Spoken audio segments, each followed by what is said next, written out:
Welcome to another edition of Dave Smith Unleashed, and boy, do we have a lot to talk about. I want to get into this Caitlin Clark, Angel Reese situation as the pettiness and the ugliness and the vindictiveness and the cattiness rears its ugly head again. Thanks to all the subscribers and thanks to all the views out there as we make Dave Smith Unleashed a colossus, which is the goal every day we do this show. And, of course, thanks to our great sponsor, MTS Transportation at 800-640-6873, 800-640-6873. Reliable on-time delivery, compliance you can count on, round-the-clock support, superior communication, experienced logistics partners, and mention the Dave Smith Unleashed podcast and get 20% off on your next shipment. So for all your shipping and freight and trucking needs, call MTS Transportation at 800-640-6873. Well, it happened again last weekend. Week 1, game 1 of the WNBA season. Now, I will admit right off the bat, I don't think I'd ever seen a WNBA game in my life before last season. But I got kind of caught into the whole Caitlin Clark thing. And I became a real fan of hers in college at Iowa and a huge fan of hers last year, her rookie year with the Indiana Fever. And the big reason is because of the jealousy and the pettiness and the hate and the cattiness and the vindictiveness of her fellow WNBA players and complicit with the media, ESPN and the mainstream media and all the rest of them. Just denigrating, downgrading, and trying to bring down Caitlin every chance they got. And we all know the reason why. We're big boys and big girls here. Let's be honest about it. It's because she's white, she's straight, and she's Christian, playing in a league full, well, not a league full, but a majority of black lesbians, the WNBA. So right away, there's going to be friction there. Right away, there's going to be problems. And the fact that she was popular, the fact that she was a great player, the fact that she's the Steph Curry of the WNBA, the fact that we've never seen a women's player like her, that knocking down jump shots from the logo and controlling a game from the point guard position and a great passer and a great feel for the game. She's the best women's player I've ever seen. Granted, I'm not an expert on women's basketball, but she's the best women's player I've ever seen.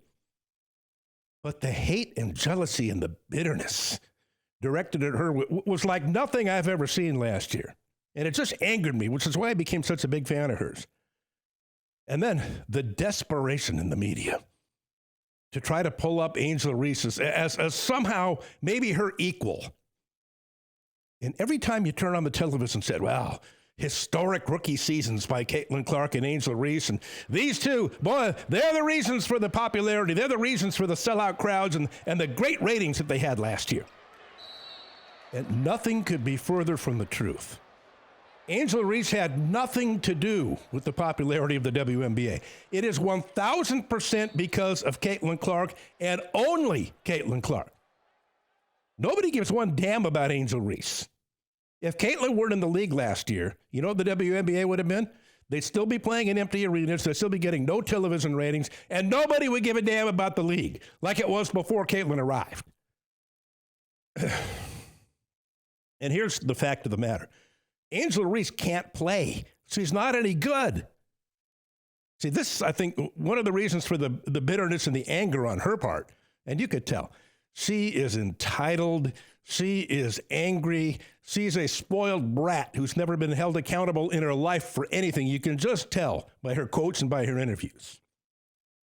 And she was suspended by Kim Mulkey when she was at LSU after winning a national championship because of attitude problems. Obviously. But she can't play. I don't know how much more clearly I can say this. She's clumsy. She has horrible footwork. She can't finish around the rim. She misses more layups than any player in the WNBA, and she had more shots blocked than any player in the WNBA. Look, historic rookie season. She shot 38% from the floor as a 6'3" post player. 38%. And she shot 18% from three-point range. And as I just said, she had more shots blocked and she had more missed layups than any player in the WNBA in her rookie season. She was awful. Generously, I'd say she's an average player. Yeah, but Dave, she gets a lot of rebounds, and she set the record for rookie double-doubles last year. I am aware of that. She pads the rebound stats because she misses so many layups and gets so many shots blocked. Half of her rebounds come off of when she misses a layup or gets a shot block. It's stat pad. She can't play. She's not any good. There is no universe. There is no world where you can compare her to Caitlin Clark. We're mentioning her in the same breath. Caitlin Clark is so much better than her in every way as a basketball player. And yet, the complicit, biased, hateful, racist media, it's the two of them. Both of them are responsible for the success of the WNBA last year. It's just unbelievable. The desperation of the media to try to raise Angel Reese to the level of Caitlin Clark because they hate her. Again, white, straight, and Christian. Those are kind of the three big no-nos if you're going to play in the WNBA, unfortunately. So then we had a situation in the game last weekend. Shot goes, and by the way, Indiana just kicked the living hell out of the Chicago Sky and beat them by 35 points. Another ass whipping that Caitlin laid on Angel Reese. Shot goes up. Angel does a two-hand shove to the Fever player in front of her while the shot's in the air. It should have been an offensive foul. You could have called a flagrant foul for that. I don't know why nobody's talking about that. It was literally a two-hand shove and knocked her to the ground. But then she gets the rebound, and it looks like she's going to get an uncontested layup. So what does Caitlin do? Well, she does what happens in every single NBA game you watch and every single WNBA game you watch. She does a take foul. You're not just going to sit back and let somebody make an uncontested layup, especially when they can't shoot. And especially when the Angel, she's a 38% shooter. She's an 18% three-point shooter. She's a bad free throw shooter. So, of course, you're going to put her on the line. So Caitlin fouls her intentionally, does a take foul. And then, being the drama queen that she is, Angel Reese does the whole flopperoo thing, rolls around on the ground, jumps up, and looks like she wants to fight. And then, ridiculously, the referees call it a flagrant foul on Caitlin Clark, which is in no way was that a flagrant foul. It was a take foul. It happens all the time. It was a good, clean basketball play. Oh, but then the compliant, obedient toads who were announcing the game, Rebecca Lobo and Ryan Oruko, whatever his name is, oh, that's a good call. That has to be a flagrant. Look at that. Look at the left hand shoving Angel to the ground. Yeah. Didn't mention that Angel shoved the player in front of her with two hands. Didn't mention that it was a good take foul on the arm, and Angel did the flopperoo to try to draw a foul. No mention of that. Oh, it's a flagrant foul. It's a dirty play, which it was not. You know what was a dirty play? Last year, when Caitlin had her back turned and Kennedy Carter from the Chicago Sky ran up on her and hit her in the back from behind with the elbow to the back of the ribs, it could have ended her season. That was a dirty play. That was a flagrant. And by the way, who was the first one up off the bench cheering Kennedy Carter up for that flagrant cheap shot that could have ended Caitlin's season? Angel Reese, up off the bench. Yeah, you go, girl. Yes. Congratulated her, said, good job, when she took a cheap shot like that. First one off the bench was the classless Angel Reese. It just makes me so angry when I talk about this stuff. Now the WNBA came out. They have a new policy. It's called No Space for Hate. So evidently, they're trying to make a case here that after Angel got fouled by Caitlin Clark and went to the free throw line, all the fans were booing, and she missed her free throw. And then after she missed the free throw, over the loudspeaker, the Indiana Fever, they do something. It's like a cartoon laugh. When you miss a free throw. Like kind of rubbing it in and taunting, no harm done. That's what happens. You're going to get on the opposing players. It was an Indiana Fever home game, and she missed a free throw, and they're laughing at her. Well, all of a sudden, well, no, that wasn't what it was. It was the sound of a monkey. They were calling her a monkey. It was racist. And the league has to look into this. And we've got our No Space for Hate, and we're going to launch an investigation here. And as of now, we'll see what happens when the investigation finishes. There is absolutely no evidence, nothing, to show that there were racial taunts, that any of the fans were yelling racial taunts. And the thing that came over the PA system was like a cartoon laughter after she missed the free throw. It was not a monkey sound. See, this Sounds to me like fake news. Sounds to me like another hoax. But okay, all right. Now, Angel Reese is the victim of racism. You know who's the victim of racism? It's Caitlin Clark. She was the victim of racism all last year during her rookie season. Where was the no space for hate when it came to Caitlin last year? When she took that cheap shot from Kennedy Carter? When she was knocked down almost every game she played in a cheap shot by one of the opponents? When she wasn't selected for the Olympic team? When she was disrespected by almost every player in the league because of the color of her skin and because of all the attention she was getting? You want to talk about no space for hate? You want to talk about racism? That's it right there. Monkey noises. Yes, please. Never happened. Now, you know what this reminds me of? Do you remember Rachel Richardson? You probably don't remember. When I tell you the story, you'll remember her. In 2022, the Duke women's volleyball team was playing a game at BYU. Rachel Richardson, an African-American Duke volleyball player. After the game, she said that the BYU fans were making racial taunts, racial slurs at her every time she served the ball. And she made a big deal out of it and said, this is wrong, this is not right, I shouldn't have to go through this. And BYU, of course, in a rush to judgment and trying to be politically correct, they immediately apologized and they pointed out a fan who they thought might have done it, and they banned him for life from ever going back to a BYU volleyball game. But there's only one problem with this story. It never happened.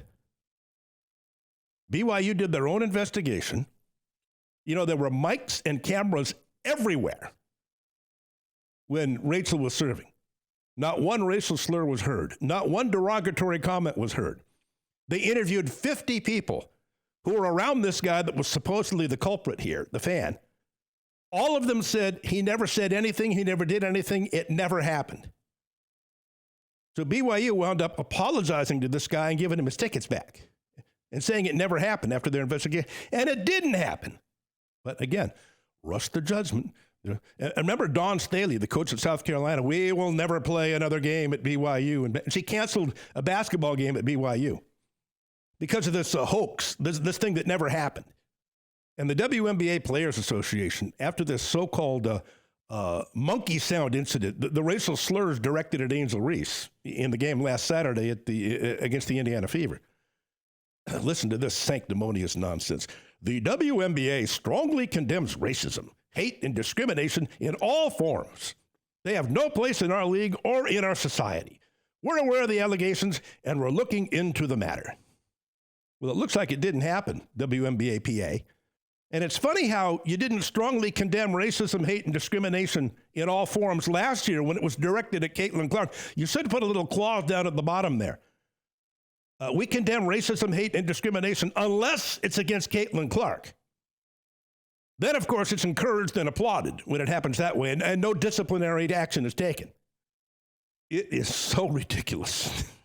We strongly condemn racism, hate, and discrimination in all forms. They have no place in our league. Yeah, well, they had a place in your league last year when it was directed at Caitlin Clark, and it was specifically and only because of her skin color why all the hate came after her.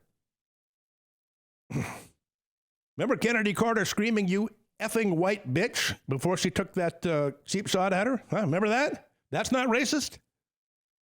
White bitch, all the time. Players were yelling at her during WNBA games. I guess that's not racism, huh? Now let's get to LeBron James. Now, I've been a harsh critic of LeBron over the years, mainly because he's a hypocrite when it comes to the CCP and when it comes to China. He's got an opinion about everything. When it comes to politics or Donald Trump or civil rights or human rights violations or social justice, always got an opinion. He's like Steve Kerr and Greg Popovich. But of course, when it comes to China, LeBron has no opinion. He says nothing. He stuffs his pockets with millions of dollars in blood money, produced by the people of color over there in China, the Uyghur slaves that make LeBron's shoes and his NBA gear. He's happy to collect that blood money, isn't he? From the Uyghur slaves with the, who are the victims of genocide and slave labor in Northwest China. He's got nothing to say about that. Total silence from LeBron James. So I'm no fan of his. He's a complete and total hypocrite, and he accepts blood money off the backs of people of color, and then refuses to condemn the Communist Chinese Party because, of course, it's profits over. So he calls himself a social justice warrior, unless it costs him a dime. It's profit over justice when it comes to all these guys. Steve Kerr filling his pockets with money. Popovich filling his pockets with money. Adam Silver, nothing to say. Oh, they got plenty to say about Donald Trump. They got plenty to say about what's going on in America with their social justice nonsense and the human rights violations. What about the human rights violations in China? What about the gang rapes of Uyghur women of color that go on every night? What about the genocide? What about the slave labor? What about the people forced to make your shoes and your gear and your hats and put money in your pocket because of the increased television revenue coming from China? So I'm no fan of LeBron. I think he's a total hypocrite. But in this case here, he did a very good thing. Now, he's friends with Caitlin Clark. So Caitlin had a great game. Again, she kicked Angel Reese's ass again last Saturday by 35 points, and she had a triple-double. And by the way, another awful game for Angel. When I say she can't play, here's another example. 5 for 14 from the floor. She had 6 shots blocked, and she missed 5 layups, and she turned it over 5 times. That is a typical Angel Reese stat line. 35% shooting from the floor, 6 blocked shots of hers, and 5 missed layups, and 5 turnovers. Typical. She can't play. She's terrible. But the mainstream media and ESPN, she's Michael Jordan as far as they're concerned. Well, if you want to see real racism here, listen to this. Now, LeBron James did a classy thing. After the game on Saturday, he tweeted the following here. Triple dub, Caitlin Clark. Great way to kick off the season. Okay, well, what's wrong with that? He's congratulating his friend, and he and Caitlin are friends. He's congratulating his friend on a great game, a triple-double, and an opening night victory. What the hell is wrong with that? Well, evidently a lot. Because, boy, did Twitter go after LeBron, and mostly black Twitter. Whew. After he said this, all he said was triple dub, Caitlin Clark, great way to kick off a season. Wow, what a horrible thing to say about somebody, huh? Wow, how dare he? He was called the C word. He was called trash. He was called a, quote, disgrace to the black community. Another person said, why do you love white women more than black women? Bum-ass bitch was another name he was called. I could go, I don't even want to get started on the N-words. I'm not going to say that on the air, but the N-words, they were flying, referring to LeBron. All he did was congratulate his friend on a great game. She got a triple-double, and they won by 35 points. Triple-dub, Caitlin Clark, great way to kick off the season. That's a classy thing to do. That's a nice thing for a friend to say about another friend. Well, not if they're white. Not if they're white. LeBron, you're the C word. LeBron, you're trash. LeBron, you're a disgrace to the black community. I'm reading word for word out of the responses to his tweet. Why do you love white women more than black women? You're a bum-ass bitch. I can't wait for you to retire. You're so fake. I wish you'd leave the Lakers. Fake? What? You can't have a white friend? You can't compliment a white friend for having a great game? I guess not. I guess he's a sellout. He's an Oreo cookie, an Uncle Tom, I guess. Because he didn't praise Caitlin Clark for her 5 for 14 shooting and getting 6 shots blocked and 5 turnovers and 5 missed layups. I guess he's supposed to say, well, she's just as good as Caitlin Clark. The two of them have saved the WNBA. It is just, I shouldn't be surprised, but I was. Like if LeBron would have said, Caitlin, you're so much better than Angel Reese. Well, you're so much better than she is. Congratulations. It was such a pleasure to watch. Well, maybe you feel he gets some backlash. But to just say, triple dub, Caitlin Clark, great way to kick off the season. That's all he said. And for that, the most vile, hateful, racist, personal insulting tweets I've ever seen were coming at LeBron in response. Boy, Black Twitter was on fire, ripping into him. Sellout, Uncle Tom, disgrace to the black community. All he did was say, good game, Caitlin. Like there's something wrong with that. And as usual, the media, they're just desperate to portray Caitlin Clark and Angel Reese as equals. And I read something so ridiculous the other day. In the build-up to the game, somebody actually wrote, both coming off historic rookie seasons. Again, he's 38% from the floor, 18% from three. It had more shots blocked and missed more layups than any player in the WNBA. Historic? She can't play. She's not any good. Now, Caitlin Clark, what she did was historic. She made the All-Star team. She led the league in assists. She made more threes than anybody in WNBA history. She had more assists per game than any player in WNBA history. She had a great rookie season. And then when they said they both had historic seasons, this same writer said, this is Larry Bird versus Magic Johnson all over again. The Bird-Magic rivalry.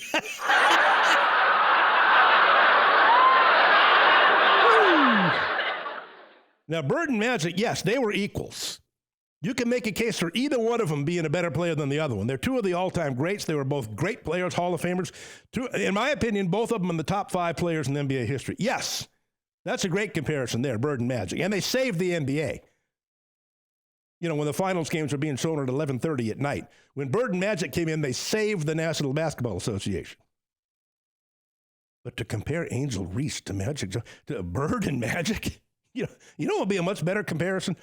A better comparison would be Larry Bird and Mark Madsen. Larry Bird and Mike Smrek.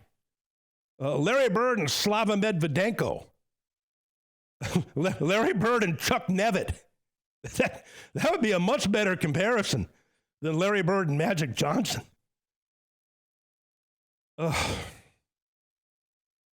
So we'll see what comes of this.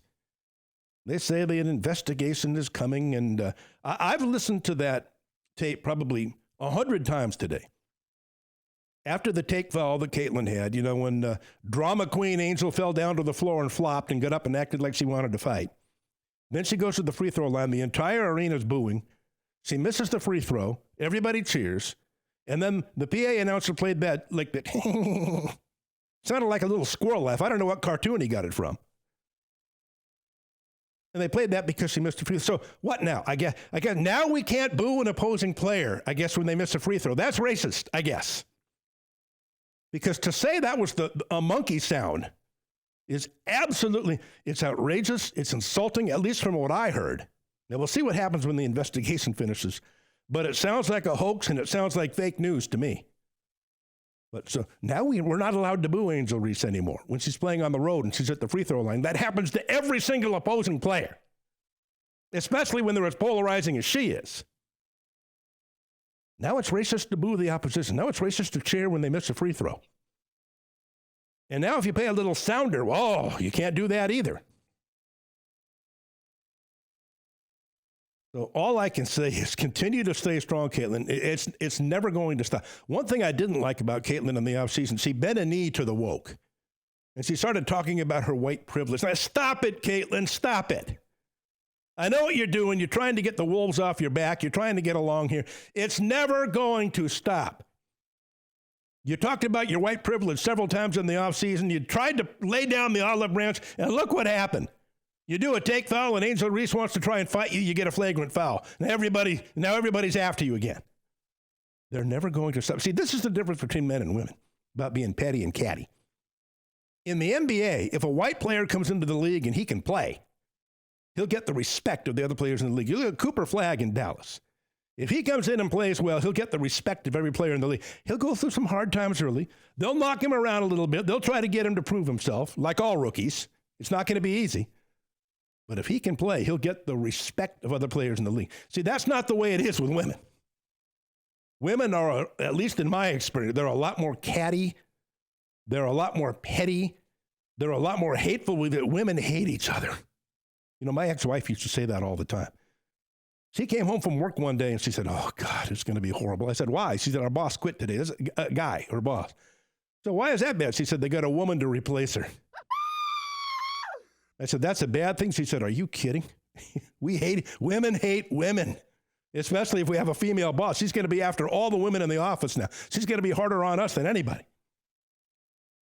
And whenever anybody would be catty or petty, she'd always say, oh, that's women being women. It's just the way it is. So, Caitlin, you can bend the knee to the woke. You can talk about your white privilege. It's never going to stop them coming after you. So just shut up and play hard. Would be my advice. Look, game one, and it's happening already. Even after you bent the knee in the offseason, did that nonsense about your white privilege, which you never should have said. So we'll see how the season goes. I wonder how soon Angel Reese will be demanding a trade, that her team sucks and that she can't play. And you know why she hates Caitlin Clark so much. She's jealous. She's jealous that Clark is so much better than she is as a player. And as I said earlier in the show, there's no universe where you can say Angel Reese is in the same conversation as Caitlin Clark. Caitlin is so much better than her. I think that's where a lot of the pettiness and the hate comes from, as far as Angel goes. Again, she's entitled. She's a spoiled brat. She's has never been forced to take accountability for anything in her life. It's never her fault. She's always the victim. She's always the one being wronged. Everybody's out to get her. But all I can say is, Caitlin, keep your mouth shut and keep doing what you're doing, because you're the best women's player I've ever seen, and you're a joy to watch. And what the media and the other WNBA players have done to you in your career is shameful and disgraceful. And you want to talk about racism? Look at Caitlin Clark and the way she was treated only because of her skin color. Now, that's racism. Well, if all that wasn't enough, now we have more breaking news regarding the situation between Caitlin Clark and Angel Reese. Angel Reese now has reposted a racist TikTok video that says, "Scared little white girl," directed at Caitlin Clark with a picture of her. Scared little white girl. Okay, WNBA, here's the quote you had after the what looks like a hoax in the Chicago, Indiana game, where Angel Reese was supposedly had slurs yelled at her by the crowd, which looks like it never happened. Here's her quote, WNBA. "We strongly condemn racism, hate, and discrimination in all forms. They have no place in our league or society." Okay. All right, WNBA hypocrites, what about this? Now, that situation in Indiana probably didn't happen. Here we have evidence. Here we have the reposted TikTok video that racist Angel Reese reposted. And it says, "Scared little white girl." That is belittling another player because of her skin color. That's racism in its strongest form. Okay, WNBA, you strongly condemn racism, hate, and discrimination? All right, let's see you take action. Are you going to take action under the no space for hate policy that you brag about? Well, we have no space for hate. We don't tolerate this. Well, evidently you do tolerate it if it's Caitlin Clark. When there's racism, hate, and discrimination against her, it's encouraged and applauded. So I challenge you, WNBA, take action. Angel Reese should be suspended. She should be fined for this. You're against racism? Prove it, WNBA. Prove it.